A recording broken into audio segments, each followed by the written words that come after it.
अकबर को शिकार का बहुत शौक था। वे किसी भी तरह शिकार के लिए समय निकल ही लेते थे। बाद में वे अपने समय के बहुत ही अच्छे घुड़सवार और शिकारी भी कहलाए। एक बार राजा अकबर शिकार के लिए निकले। घोड़े पर सरपट दौड़ते हुए उन्हें पता ही नहीं चला और केवल कुछ सिपाहियों को छोड़कर बाकी सेना पीछे रह गई। शाम घिर आई थी, सभी भूखे और प्यासे थे और समझ गए थे कि वो रास्ता भटक गए हैं। राजा को समझ नहीं आ रहा था कि वो किस तरफ जाएं। कुछ दूर जाने पर उन्हें एक तिराहा नजर आया।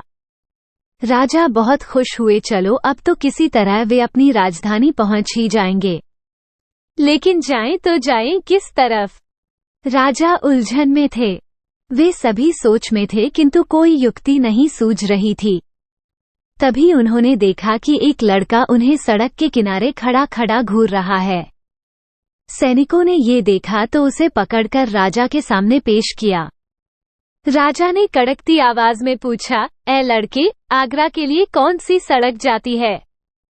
लड़का मुस्कुराया और कहा, जनाब, ये सड़क चल नहीं सकती तो ये आगरा कैसे जाएगी?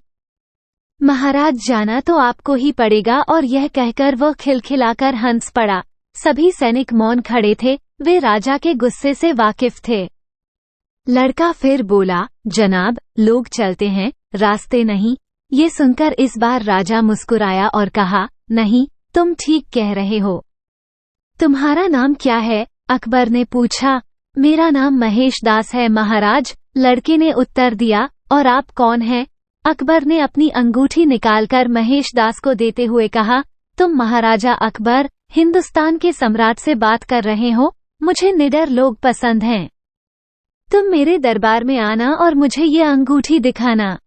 ये अंगूठी देखकर मैं तुम्हें पहचान लूंगा। अब तुम मुझे बताओ कि मैं किस रास्ते पर चलूं ताकि मैं आगरा पहुंच जाऊं। महेश दास ने सिर झुकाकर आगरा का रास्ता बताया और जाते हुए हिंदुस्तान के सम्राट को देखता रहा। इस तरह अकबर भविष्य के बीरबल से मिले। वीडियो को अंत तक देखने के लिए आप सभी का धन्यवाद।